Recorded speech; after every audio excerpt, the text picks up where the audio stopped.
नमस्कार। Saraswati science online classes में आप सभी का स्वागत है। अब तक हम 5वें पार्ट का 2 पार्ट कर चुके हैं। उनमें हमने देखा था कि किस प्रकार दैनिक जीवन में रसायनों का उपयोग होता है, किस प्रकार अम्ल और क्षार उनके अलग अलग सूत्र पढ़े थे, उनके उपयोग पढ़े थे। अब हम उसी श्रृंखला में पढ़ेंगे कि दैनिक जीवन में कुछ ऐसे और रसायन हैं, उनके कौन से उपयोग है और किस प्रकार इनका उपयोग हम करते हैं। तो देखते हैं इसमें क्या है। तो इसमें हमने अब तक जो अध्ययन किया है उनसे आगे का जो पार्ट है उसमें है आपका आगे का रसायन बेकिंग सोडा। तो बेकिंग सोडा इसका क्या है, साधारण नाम है। इसको साधारण रूप से हम क्या बोलते हैं, इसके ज़्यादा बेकिंग सोडा या खाने का सोडा बोलते हैं। क्या नाम है इसका, बेकिंग सोडा या खाने का सोडा, जिसको हम क्या है साधारण रूप से खाने में उपयोग करते हैं। अब जो साधारण जो खाने का सोडा है बेकिंग सोडा, उनका रासायनिक नाम क्या है, उनका रासायनिक नाम है सोडियम हाइड्रोजन कार्बोनेट। क्या है इसका रासायनिक नाम, सोडियम हाइड्रोजन कार्बोनेट। अब जो आपका सोडियम हाइड्रोजन कार्बोनेट है उनका सूत्र क्या है, उनका सूत्र है आपका NaHCO3। क्या है इसका साधारण नाम, इसका जो सूत्र है वो NaHCO3, जिसको हम क्या बोलते हैं, सोडियम हाइड्रोजन कार्बोनेट।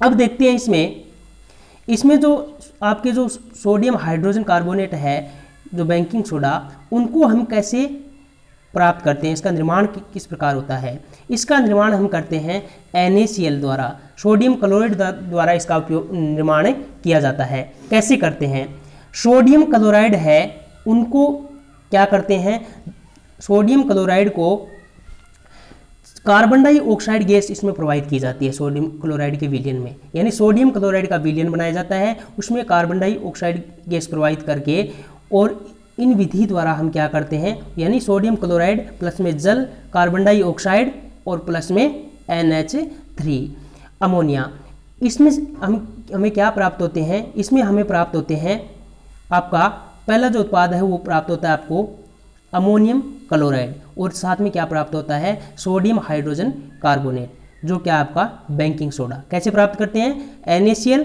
प्लस में आपका जल और कार्बन डाइऑक्साइड और उसमें अमोनिया, और इसमें हमें क्या प्राप्त होता है, अमोनियम क्लोराइड, और प्लस में आपको क्या प्राप्त होता है, सोडियम हाइड्रोजन कार्बोनेट यानी बेकिंग सोडा। तो इसमें क्या लिख सकते हैं कि हमें सोडियम क्लोराइड के यानी आपका जो साधारण नमक है उनके विलयन में जब कार्बन डाइऑक्साइड गैस प्रोवाइड की जाती है तो बेकिंग सोडे का निर्माण किया जाता है। अब देखते हैं, अब क्या है आपका जो सोडियम हाइड्रोजन कार्बोनेट है उसमें कार्बन डाइऑक्साइड और जल द्वारा क्या है, इस प्रकार हम अलग से सोडियम हाइड्रोजन कार्बोनेट प्राप्त करते हैं, अलग करते हैं इसको जब। अब देखते हैं इसमें बाद में इसके गुण क्या है, यानी इसके क्या क्या गुण है वो देखते हैं। ये क्या है कि सफ़ेद रंग का पदार्थ है जो क्रिस्टलीय और क्या है, ठोस होता है। अब इसका जो जलीय क्षारीय विलयन है, यानी इसका जो विलयन है जल का वो कौन सा होता है, क्षारीय रूप में होता है। और देखते हैं ये जल में क्या होता है, अल्प रूप से विलय होता है, कम घुलता है ये जल में। और क्या होता है, ये है आपका गर्म करने पर, यानी जब इनको गर्म किया जाता है तो कौन सी गैस प्राप्त होती है आपको, कार्बन डाइऑक्साइड गैस, यानी जब इनको गर्म करते हैं हम तो कौन सी गैस प्राप्त होती है, कार्बन डाइऑक्साइड गैस प्राप्त होती है। अब जो आपका सोडियम हाइड्रोजन कार्बोनेट है वो किस प्रकार इसमें हमें कार्बन डाइऑक्साइड गैस प्राप्त होती है, ये आपको इस अभिक्रिया के माध्यम से दे रखा है कि सोडियम हाइड्रोजन कार्बोनेट को जब गर्म किया जाता है, ये जो सिंबल है, निशान है, ये किसका है, गर्म का निशान है। ये त्रिभुज जैसा निशान लिखा होता है इसके ऊपर, तो ये कौन सा होता है, गर्म करने का, यानी इसको गर्म करते हैं तो क्या होता है, आपको सोडियम कार्बोनेट प्राप्त होता है, साथ में क्या प्राप्त होता है, जल प्राप्त होता है, और कौन सी गैस निकलती है, कार्बन डाइऑक्साइड गैस। ये थे इनके गुण। अब देखते हैं इसके उपयोग क्या है। उपयोग सबसे ज़्यादा करते हैं इनके, किसमें करते हैं, खाद्य पदार्थों में। किसमें करते हैं, खाद्य पदार्थों में बेकिंग पाउडर के रूप में इसका उपयोग है। दूसरा उपयोग क्या है, इसको सोडा वाटर या सोडा युक्त जो शीतल पेय पदार्थ है, ये जो आप कोल्ड ड्रिंक वगैरह आते हैं, इसमें इनका उपयोग किया जाता है। और देखते हैं पेट जो आपकी पेट है, उदर है, उसकी अम्लता यानी इसकी जो अब हमें एसिडिटी होती है उनको दूर करने में भी एंटा एसिड के रूप में इसका उपयोग किया जाता है। और इसमें मंद प्रतिरोधी के रूप में भी इनका उपयोग कर सकते हैं। इसको एंटीसेप्टिक के रूप में भी इसका उपयोग किया जाता है। और अग्निशमन जो यंत्र है उनमें भी उपयोग करते हैं। कैसे करते हैं? आप देखते हो जो आप सार्वजनिक स्थानों पर जाते हो वहाँ पर क्या है, एक जो लाल रंग की एक लगी होती है, वो क्या होता है, एक यंत्र के रूप में लगा रहता है। वो क्या होता है, उसके अंदर होता है आपका ये जो बेकिंग सोडा है। जब क्या करते हैं, ये जब गर्म होता है तो उसमें क्या निकलती है, कार्बन डाइऑक्साइड गैस। यदि आग लग जाए तो क्या होगा, उसमें से कार्बन डाइऑक्साइड निकलेगी। और आग तभी लगती है, कोई भी पदार्थ तभी जलता है जब उसको क्या मिलती है, ऑक्सीजन मिलती है। यदि इनमें से कार्बन डाइऑक्साइड निकलेगी तो वो क्या कर लेगी, ऑक्सीजन को नहीं मिलने देगी, यानी उस आग को क्या नहीं मिलने देगी, उस पदार्थ को ऑक्सीजन नहीं मिलने देगी और अपना कवर कर लेगी, ढक देगी उसको, तो वो क्या आगे बुझ जाएगी। इसलिए इनका उपयोग किसमें करते हैं, अग्निशमन यंत्रों में करते हैं। और क्या करते हैं इसका उपयोग, प्रयोगशाला में अभिकर्मक के रूप में भी इनका उपयोग किया जाता है। अब देखते हैं इससे आगे वाला। इससे आगे वाला है आपका धावन सोडा। कौन सा, धावन सोडा, जिसको हम क्या बोलते हैं, कपड़े धोने का सोडा भी बोला जाता है। ये इनका साधारण नाम है धावन सोडा या कपड़े धोने का सोडा। इसका जो रासायनिक नाम है वो क्या है, इसका रासायनिक नाम है आपका सोडियम कार्बोनेट। क्या है इसका रासायनिक नाम, सोडियम कार्बोनेट। अब जो आपका सोडियम कार्बोनेट है, इनका सूत्र क्या होता है, इस सोडियम कार्बोनेट का सूत्र होता है Na2CO3। ये किसका सूत्र है आपका, सोडियम कार्बोनेट का। अब जो आपका सोडियम कार्बोनेट है उसकी जो आपका निर्माण करते हैं, इसमें क्या होता है आपका सोडियम कार्बोनेट में आपका होता है 10 अणु होते हैं इसके जल के, क्रिस्टल के रूप में। किसके रूप में होते हैं, क्रिस्टल के रूप में क्या होते हैं, इसमें 10 अणु होते हैं जल के। अब देखते हैं इसको निर्माण कैसे करते हैं। इसको हम निर्माण करते हैं साल्वे विधि द्वारा। किस विधि द्वारा इसका निर्माण होता है, इसका निर्माण होता है साल्वे विधि द्वारा। साल्वे विधि द्वारा इसका निर्माण कैसे किया जाता है, हमने देखा कि साल्वे विधि द्वारा इसका निर्माण होता है। कैसे होता है इसका साल्वे विधि द्वारा निर्माण, इसका निर्माण साल्वे विधि द्वारा होता है। और दूसरा होता है इसका बेकिंग जो सोडा है आपका, उनको क्या करते हैं, गर्म किया जाता है और गर्म करके सोडियम कार्बोनेट प्राप्त होता है। और जब इनको क्रिस्टल करते हैं, क्रिस्टलीकरण, तो आपको क्या प्राप्त होता है, धावन सोडा रूप में प्राप्त होता है। ये इस प्रकार इसको दूसरी विधि द्वारा भी प्राप्त कर सकते हैं। एक तो है साल्वे विधि और दूसरी बेकिंग सोडे को जब गर्म किया जाता है तो सोडियम कार्बोनेट प्राप्त होता है और फिर इनको क्या करते हैं, क्रिस्टलीकरण करते हैं। और क्रिस्टलीकरण जब हम करते हैं तो आपको क्या प्राप्त होता है, धावन सोडा। अब देखते हैं इसके बाद में आपका जो आपका ये अभिक्रिया के रूप में दे रखा है कि किस प्रकार हम प्राप्त करते हैं। जो सोडियम बाइकार्बोनेट जो है आपका, उसको हम खाने के सोडे को क्या करते हैं, गर्म करते हैं, तो आपका सोडियम कार्बोनेट प्राप्त होता है और इसमें जल और कार्बन डाइऑक्साइड गैस निकलती है। फिर इसमें एक अन्य अभिक्रिया दे रखी है जिसमें क्या कर रखा है, इसका क्रिस्टलीकरण कर रखा है जल के अणुओं द्वारा। यानी सोडियम कार्बोनेट है, उसको क्या करते हैं, 10 अणु है जल के दे रखे हैं, यानी इससे क्या करते हैं, इनका क्रिस्टलीकरण करते हैं और फिर आपको ये नए सूत्र के रूप में क्या सोडियम कार्बोनेट है वो प्राप्त होता है। सोडियम कार्बोनेट है, उसका सीधा सूत्र क्या होता है, Na2CO3 होता है। लेकिन सोडियम जो धावन सोडा है आपका, उसका सूत्र किस रूप में होता है, उसमें क्रिस्टल 10 अणु किसके होते हैं, क्रिस्टलीकरण के रूप में जल के होते हैं, जिससे उसका सूत्र क्या बनता है, Na2CO3। और 10 अणु है वो किसके रूप में होते हैं, क्रिस्टल के रूप में होते हैं, जल के। ये होता है आपका ये सूत्र। और ये इसके क्या है, निर्माण की विधि है। कैसे, एक तो साल्वे विधि द्वारा और दूसरा सोडियम जो आपका जो सोडियम कार्बोनेट जो बाइकार्बोनेट है NaHCO3 द्वारा। अब देखते हैं इसके बाद में इसके गुण क्या है। इसके गुण है कि ये सफ़ेद रंग का क्रिस्टलीय ठोस पदार्थ के रूप में होता है। ये जल में क्या होता है, विलय होता है। और जलीय विलयन क्या होता है, इनके क्षारीय होते हैं। यानी जलीय विलयन क्या होते हैं इनके, क्षारीय। जो आपका धावन सोडा है, धावन सोडे को क्रिस्टल यानी जो जब गर्म करते हैं इनको धावन सोडे को तो क्या प्राप्त होता है, सोडा एस प्राप्त होता है आपको। यानी जब धावन सोडे को क्या किया जाता है, गर्म किया जाता है, तो आपको क्या प्राप्त होता है, सोडा एस। और सोडा एस कैसे प्राप्त होता है कि जब भी इसको गर्म करते हैं तो इसमें क्या थे, इसमें थे 10 अणु जल के, और 10 अणु जल के वो गर्म करने पर त्याग देगा, और जैसे ही जल के अणु त्यागेगा तो आपको क्या प्राप्त होगा, सोडा एस। यानी सोडा एस कैसे प्राप्त होता है, धावन सोडे को गर्म किया जाता है तो सोडा एस प्राप्त होता है।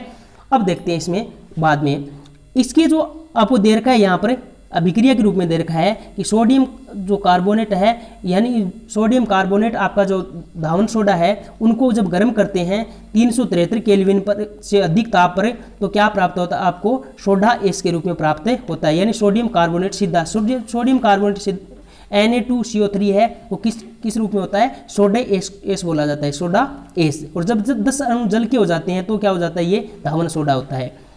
अब देखते हैं इसके बाद में इनके उपयोग क्या है, यानी इनके उपयोग देखते हैं। इनका उपयोग है वो है आपका धुलाई के रूप में, यानी कपड़ों की सफाई के रूप में होता है, और कोई भी चीज़ को धोने के लिए भी किसका उपयोग करते हैं, इसका उपयोग। इसके बाद में है जो आपका कास्टिक सोडा है, बेकिंग पाउडर है, कांच है, साबुन है, बोरेक्स है, इन सभी के निर्माण में किसका उपयोग होता है, इससे धावन सोडे का या आपका जो सोडियम कार्बोनेट है इसका उपयोग होता है।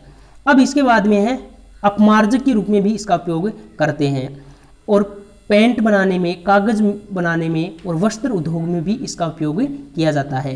प्रयोगशाला में अभिकर्मक के रूप में भी इनका उपयोग होता है। ये क्या था आपका सोडियम कार्बोनेट, धावन सोडा जिनको बोला जाता है। उसके बाद में हम देखते हैं आगे का जो आपका जो रसायन है वो है plaster of Paris. Plaster of Paris है वो क्या है, प्लास्टर ऑफ पेरिस है आपका, जिसको बोला जाता है पीओपी बोला जाता है। साधारण नाम क्या है इनका, प्लास्टर ऑफ पेरिस।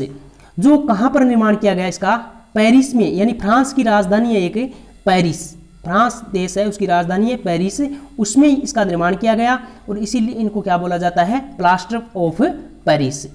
अब इसका जो रासायनिक नाम है वो क्या है, कैल्शियम सल्फेट। कैल्शियम सल्फेट का अर्धहाइड्रेट होता है।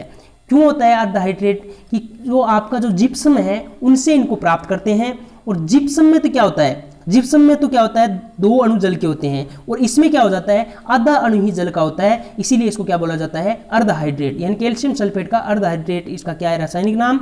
सूत्र क्या होता है इसका, CaSO4, और अर्धहाइड्रेट यानी आधा अणु जल का, ये इनका सूत्र है।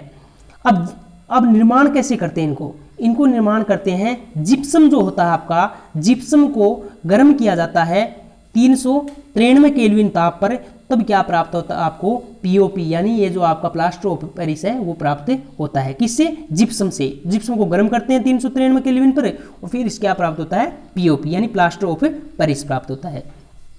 इसमें आपको दिखा रखा है अभिक्रिया के रूप में, जो आपका जिप्सम है इसका सूत्र क्या होता है, CaCO4। यहाँ तक तो दोनों का सेम होता है, लेकिन आगे जाकर क्या है, जिप्सम में तो 2 अणु जल के जोड़ते हैं तो जिप्सम बन जाता है, और यदि आधा अणु जल का जोड़ते हैं तो प्लास्टर ऑफ पेरिस बनता है। अब जो जिप्सम है इनको 393 केल्विन पर गर्म करते हैं तो क्या होता है, आपको ये प्लास्टर ऑफ पेरिस प्राप्त होता है, और प्लस में जल के अणु प्राप्त होते हैं। ये है आपकी निर्माण की विधि। अब इसके बाद में देखते हैं गुण इनके, क्या गुण है इनमें। ये क्या होता है, सफेद रंग का होता है, ठोस होता है, चीकने पदार्थ के रूप में होता है ये। यदि इनमें जल मिला दिया जाए, क्या कर दिया जाए, जल मिला दिया जाए इनमें, तो क्या होगा, 15 से 20 मिनट के अंदर ये जमकर कठोर हो जाता है, जो क्या है आपका जिप्सम, जिससे इसका निर्माण किया गया था। निर्माण कैसे किया, निर्माण तो किया था इसको गर्म करके जिप्सम को, और जब इसमें जल मिलाते हैं तो ये वापस क्या होता है, 15 से 20 मिनट में जम जाता है, और जम के किसका निर्माण कर लेता है, जिप्सम का निर्माण कर लेता है, जिसकी अभिक्रिया आपको दे रखी है। ये आपका, ये जो आपका है प्लास्टर ऑफ पेरिस है, पीओपी, और इसमें जल के अणु मिलाए, जल मिलाते ही क्या किया, 15 से 20 मिनट के बाद में ये आपका जिप्सम प्राप्त हो गया। इस प्रकार ये इनके गुण है। अब इसके उपयोग क्या है, इनके उपयोग क्या है कि जो किसी भी व्यक्ति को जब चोट पहुंचती है, हड्डी यदि टूट जाती है, तो हड्डियों को जोड़ने के लिए जो डॉक्टर है आपके, वो किसका प्लास्टर के रूप में चढ़ाने के लिए किसका उपयोग करते हैं? पीओपी का। यानी जो सफ़ेद रंग का पदार्थ चढ़ा होता है वो क्या होता है? आपका पीओपी है वो। और दूसरा क्या है? भवन निर्माण में भी इनका उपयोग किया जाता है। दंत चिकित्सा है उनमें भी इनका उपयोग किया जाता है। और जो आपकी मूर्तियां बनाने का कार्य है, सजावटी सामान बनाने का कार्य है, उसमें सभी में इनका उपयोग करते हैं। और आपका जो अग्निशय पदार्थ है वो बनाने में भी उपयोग। अग्निशय पदार्थ कैसे? यदि कोई भी पदार्थ है वो यदि गर्म वाली जगह पर रह रहा है, अधिक ताप सहन करने वाली जो चीज़ें बना रहे हैं, उसमें किसका उपयोग होता है? इससे प्लास्टर ऑफ पेरिस का उपयोग होता है। अब एक चीज़ और दे रखा है कि जो प्लास्टर ऑफ पेरिस है उनको यदि हम गर्म करें, यदि इसमें पानी मिलाए तो क्या बनेगा? जिप्सम बनेगा। यदि गर्म करोगे और अधिक, तो आपको क्या प्राप्त होता है? क्रिस्टल जल तो इनका निकल जाता है और मृत तापित प्लास्टर प्राप्त होता है। अब देखते हैं, ये थे आपके कुछ रसायन। इसके बाद में हम अन्य रसायन के रूप में देखते हैं आपके साबुन और अपमार्जक। क्या होता है साबुन? दैनिक जीवन में हम साबुन का उपयोग करते हैं, लेकिन देखते हैं कि किस प्रकार साबुन होता है, क्या अपमार्जक होता है। हम देखते हैं कि साबुन है वो तो क्या है? आपका जो कठोर जल है उसके अंदर घुलता नहीं है, उससे कपड़े साफ नहीं होते हैं। लेकिन अपमार्जक है वो क्या है? सभी कोई सा भी जल हो उसमें उपयोग कर सकते हैं। तो साबुन तो हम समझ लिया कि साबुन तो है, लेकिन अपमार्जक क्या है? तो अपमार्जक सामान्य रूप में देख सकते हैं कि जो आपकी सर्फ होती है, सर्फ का उपयोग करते हैं, डिटर्जेंट पाउडर जो है उनका जब हम उपयोग करते हैं वही क्या है? आपका अपमार्जक है। अब देखते हैं क्या है। डिटर्जेंट है ये है लैटिन भाषा के शब्द है। लैटिन भाषा का डिटर्जेंट शब्द है, उनका अर्थ क्या होता है? टू वाइप क्लीन, यानी स्वच्छ करने वाला, जिनसे क्या हो? जो साफ कर सके किसी चीज़ को। अब देखते हैं साबुन। साबुन क्या है आपकी? देखते हैं साबुन का निर्माण कैसे होता है और साबुन की किस प्रकार श्रृंखला है, ये कैसे निर्माण होता है इनका। क्या है साबुन? दीर्घ श्रृंखला वाले यानी लंबी श्रृंखला वाले कार्बन परमाणु, यानी लंबी श्रृंखला वाले कार्बन परमाणु है, उनके वशीय जो अम्ल होते हैं उनके साथ जब पोटेशियम और कैल्शियम लवण होते हैं वो ही क्या कहलाते हैं? आपके साबुन कहलाते हैं। क्या है साबुन? यानी लंबी श्रृंखला वाले कार्बन परमाणु है, उनके वशीय अम्ल, उनके साथ जो लवण होते हैं सोडियम या पोटेशियम, वही क्या कहलाते हैं? आपके लवण कहलाते हैं। इसमें वशीय अम्ल कौन से हो सकते हैं? वशीय अम्ल हो सकते हैं आपके स्टेरिक अम्ल हो सकता है, पामेटिक अम्ल हो सकता है, या ओलिक अम्ल हो सकते हैं। ये अम्ल हो सकते हैं आपके। तो साबुन क्या है आपकी? यानी लंबी दीर्घ श्रृंखला वाले कार्बन परमाणु है, उनकी वसा अम्लों के जो लवण है सोडियम और पोटेशियम, ये क्या कहलाते हैं? आपके साबुन कहलाते हैं। और ये कौन से वशीय अम्ल हो सकते हैं? स्टेरिक, पामेटिक और ओलिक अम्ल हो सकते हैं। ये आपकी साबुन है। अब एक चीज़ आती है इसमें परिभाषा कि साबुनीकरण क्या है। तो वैसे सीधी हम देखें कि साबुन निर्माण की प्रक्रिया है वही क्या कहलाती है? साबुनीकरण। अब देखते हैं इसमें कैसे होती है वो, यानी वसा अम्लों को, यानी ये हम ऊपर पढ़े थे कि साबुन का कैसे निर्माण होता है, उसमें जो वसा अम्ल है, यानी वसा अम्ल को जब सोडियम हाइड्रोक्साइड या पोटेशियम हाइड्रोक्साइड के जलीय विलयन के साथ गर्म करके बनाए जाते हैं, यह क्रिया क्या कहलाती है? आपकी साबुनीकरण कहलाती है।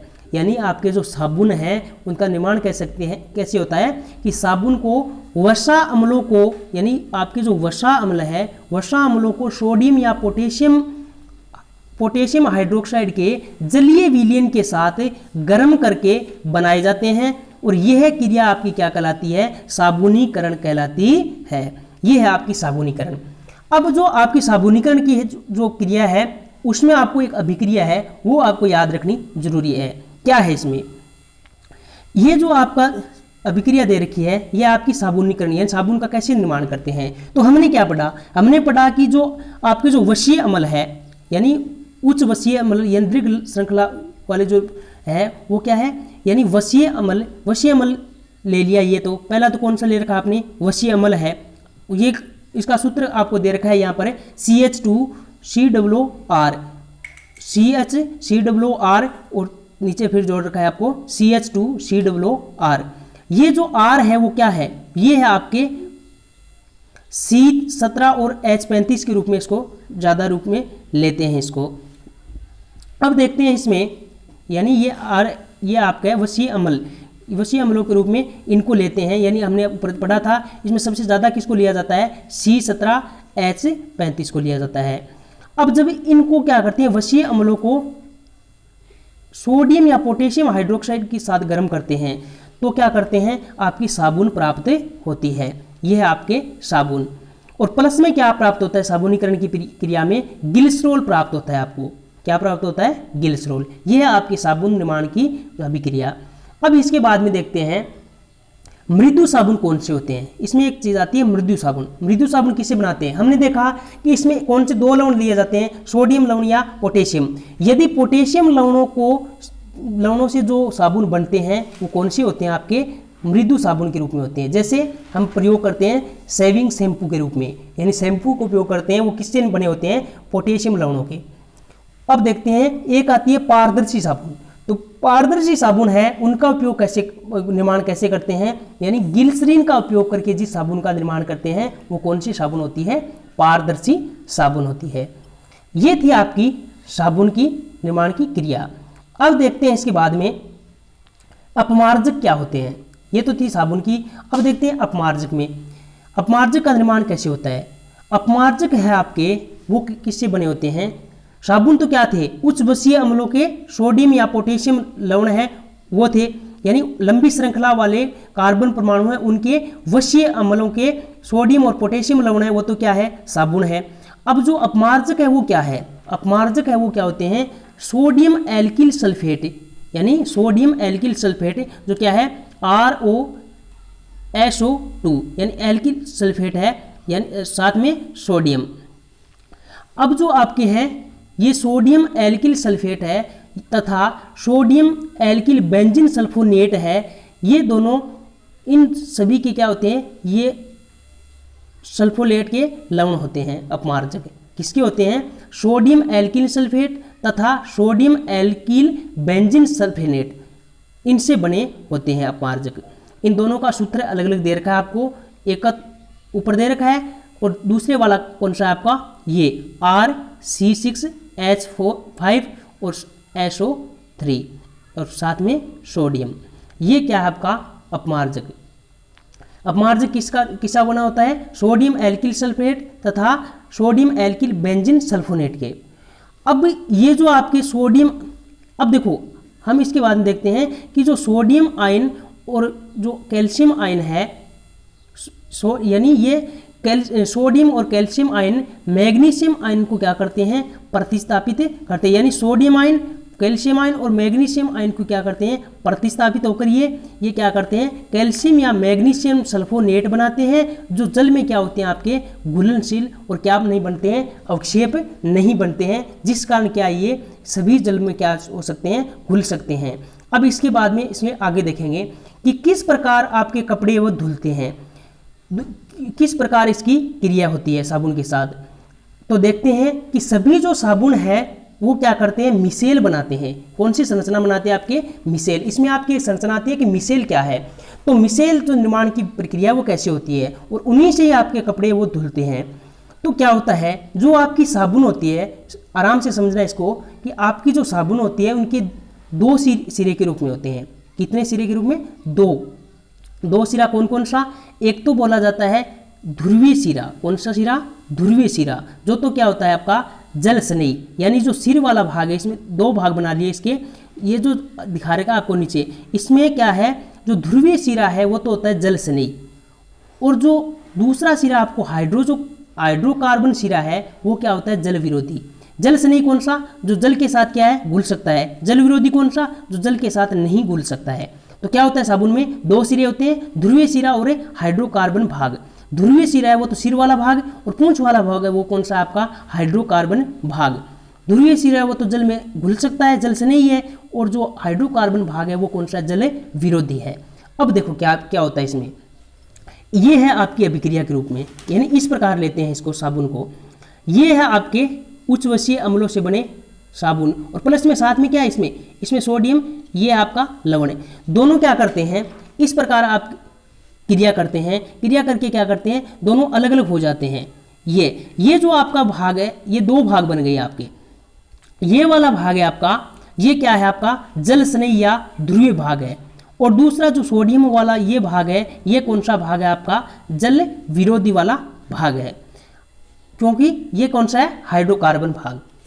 अब देखते हैं जो आपका जल स्नेही वाला ध्रुवीय भाग है वो तो कहाँ रहता, जब कपड़े धोते हैं तब क्या रहता है, जल की जो बाहर की ओर रहता है। और जो हाइड्रोकार्बन भाग है जल विरोधी भाग, वो क्या रहते हैं अंदर की ओर।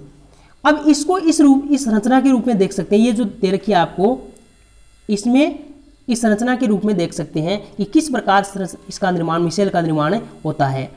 अब देखो इसमें जो जैसे ही हम कपड़े को भिगोते हैं तो क्या होता है कि आपका जो जल है वो कपड़े में से गंदगी, कुछ गंदगी ऐसी होती है जो जल है वो नहीं निकाल सकता। तो क्या होता है, जैसे ही हम साबुन लगाते हैं तो क्या होता है, ये जो बीच में दिख रही है ये क्या आपकी ये गंदगी या तेली चिकनाई के रूप में हम देख सकते हैं इसको।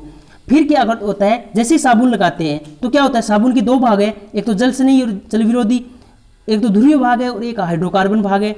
अब क्या होता है, ये जो आपका हाइड्रोकार्बन भाग है, जो जल विरोधी भाग है, वो क्या होता है, वो हो जाता है आपका जल विरोधी भाग है वो अंदर की ओर। ये जो पूंछ वाला भाग है वो कौन सा आपका अंदर वाला जो क्या है जल विरोधी भाग है, वो क्या जल से अभिक्रिया नहीं करता। तो किसके साथ करता है, ये जल के साथ तो अभिक्रिया नहीं करता, लेकिन ये जो चिकनाई युक्त पदार्थ है उनके साथ क्या कर लेता है, क्रिया कर लेता है। तो उनके साथ घुल जाता है। और ये जो दूसरा जो भाग है साबुन का, वो कौन सा था आपका, जो जल स्नेही ध्रुवीय भाग था, वो क्या कर लेता है, जल के साथ क्रिया कर लेता है। इस प्रकार की आपकी संरचना बन जाती है। और जो आपका जो तेलीय जो चिकनाई है वो क्या कर लेता है, उस तेलीय चिकनाई को चारों ओर से आपके जो साबुन के जो ये कण है वो क्या कर लेते हैं, घेर लेते हैं। और इस प्रकार मिसेल की संरचना का निर्माण करते हैं। और फिर क्या होता है, जब इसको हम किसी जल से भरे पात्र में डुबोते हैं तब क्या होता है, जो आपका जो कपड़े की गंदगी है वो तो अलग हो जाती है और कपड़ा क्या हो जाता है, धुल जाता है। अब देखते हैं इसमें आगे किस प्रकार है, दोबारा से समझते हैं कि आपकी जो अधिकांश जो गंदगी है जो कपड़े में तेलीय रूप में बूंदें होती है वो क्या होती है, सीधी जल से नहीं घुल सकती। तो क्या होता है, लेकिन ये जो गंदगी है ये हाइड्रोकार्बन में घुलनशील होती है। ये तेलीय रूप ये जो गंदगी है वो कपड़े में वो क्या हो सकती है, हाइड्रोकार्बन में घुलनशील होती है। तो ये क्या करते हैं सभी, ये घेर कर किसको इस गंदगी को घेर कर एक मिसेल के रूप में संरचना बनाते हैं। तो इसमें क्या होता है, जल स्नेही जो भाग है वो तो क्या होता है आपका अंदर की ओर रहता है।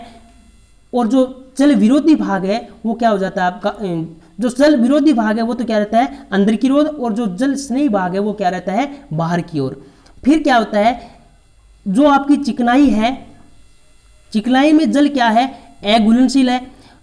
साबुन के अणु चिकनाई को क्या करते हैं, बाहर तथा क्या करते हैं, जल विरोधी शिरा है उसको क्या करते हैं, चिकनाई है वो जल में खींच लाती है। और सभी प्रकार की जो है क्या है मिसेल होती है वो ऋणात्मक होती है। इसीलिए क्या होगा, ऋणात्मक होने के कारण ये सभी क्या होती है, जल के अंदर अवक्षेप नहीं बनाएंगे। और जो आपका कपड़ा है वो आसानी से गंदगी से अलग हो जाता है। इस प्रकार कपड़े धुलाई की क्रिया होती है। इस चित्र के माध्यम से और समझ सकते हैं हम कि इस प्रकार ये आपकी क्या है, नीचे जो दे रखी है ये आपकी चिकनाई, और ये हमने साबुन के भाग पढ़े थे, ये जल विरोधी और जल स्नेही भाग।